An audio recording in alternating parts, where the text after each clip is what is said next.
Today, we're going to talk about this all important piece. Truth is that a lot of Coloradans like to travel. They like to get up in the hills and camp and do things in the summer, which does take away from those listings and from those buyers that are out trying to buy those listings. So let's kind of dive into this.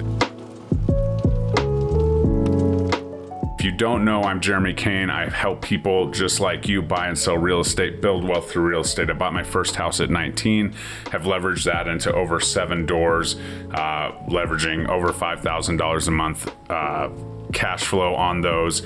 That's what I do. I help people do what they want to do with real estate, help them reach their investment goals, and help them ultimately build wealth through real estate.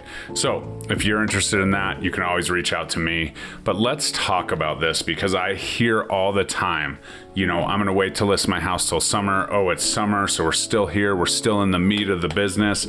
The truth is that ultimately in Colorado, we see our best monthly time frame to sell is typically any time between President's Day and Easter. That's right, it's a moving target just like Easter is, but ultimately that's when the sellers have the best chance for multiple offers, the best odds of selling, and all of that. And so once we get into past Easter, then we get into May. May is traditionally kind of the start, the beginning of the end of, the increase in property values. And ultimately it kind of tapers off and then flattens off. And then we see a little bit of a jump sometimes in the fall. But ultimately it's not amazing time to put your home on the market in Colorado in the summer. And you say, well, that's really weird. Why would that be? Like, why have I thought of that all the time? And then you start to see, right? You start to see all the reasons. If your kids are in school and your kids are playing sports, you typically get at least a minor break during the summer. So families are traveling and so on. And the truth is, if they're not traveling, they might be in a sport that is very demanding, that has tournaments every weekend, maybe even travel tournaments, and you're taking these, potential buyers out of the mix. So really the best time to buy as somebody who has kiddos and things like that is, early in the spring, heading into summer. Maybe you can get a post rent and move after the school year's over, or maybe it's in the fall. Maybe it's, still the nicer weather. I will tell you, having moved in the snow several times here in Colorado, it's not great to move in December, January, February, March even.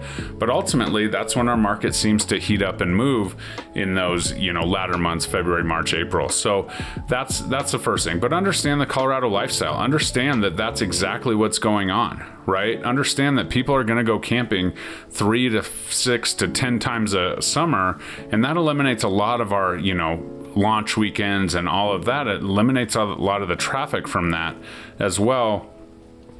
People are out doing their thing, and, you have the farmers markets, you have all those things where open houses maybe are drawing them in.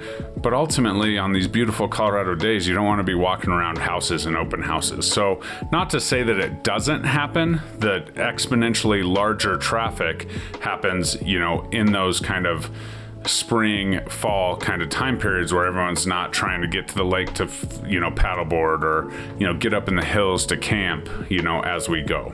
Another piece that may affect the buyer's activity in the summer is usually in the spring, we're in a more competitive environment. Maybe they get burnt out, right? Maybe they've written on a couple offers, they get burnt out. Now they're, a little bit more seasoned, looking for a deal, it's harder to bring buyer and seller together with a buyer who's frustrated or burnt out on the process. So that has a little bit of it too. The buyer gets fatigued, maybe they give up for a little bit, they take a break, which ultimately, when the buyer demand decreases, when they shouldn't be taking a break, and you should be hitting it hard and trying to get, concessions and deals and things like that. However, inventory does, start to pick up a little bit and rise in that summer. And if the buyers are out and about, that has a negative effect on the market. And that's why we typically see a little bit of a correction each and every summer into fall in a traditional real estate market, especially here in Denver. Another piece of this is our 30-day market.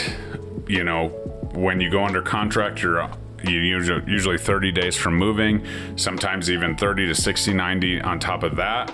And so we have to understand that if it is, those kiddos being out of school and all the things that you're really hoping for, you're using that as a marketing strategy for your listing, they need to be closed by the end of July, so they need to be under contract by the end of June so that they can get in, as some of our schools start in that first or second week of August. And so getting that settlement time, if that's your avatar, if you're going for that family that has kids and that's kind of your strategy behind the scenes, which now watching this video, it probably shouldn't be.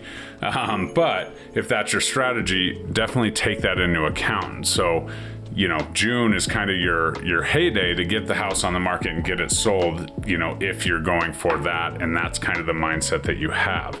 Ultimately, there's always people buying, there's always people selling, but we do see a little bit of a buyer increase in leverage a little bit on the sellers as inventory increases and less buyers are seeing houses on the weekends of these beautiful summer days in Colorado. So whether it is, your house just looks the best in May, you get those pictures and list in June, or it is really about something that's going on in your life that you need to list in the summer, there are ways to go about this, to market it appropriately, to manage those expectations for you, to understand it might take a little bit longer. We're still seeing homes move. The market doesn't crash every summer. It just changes.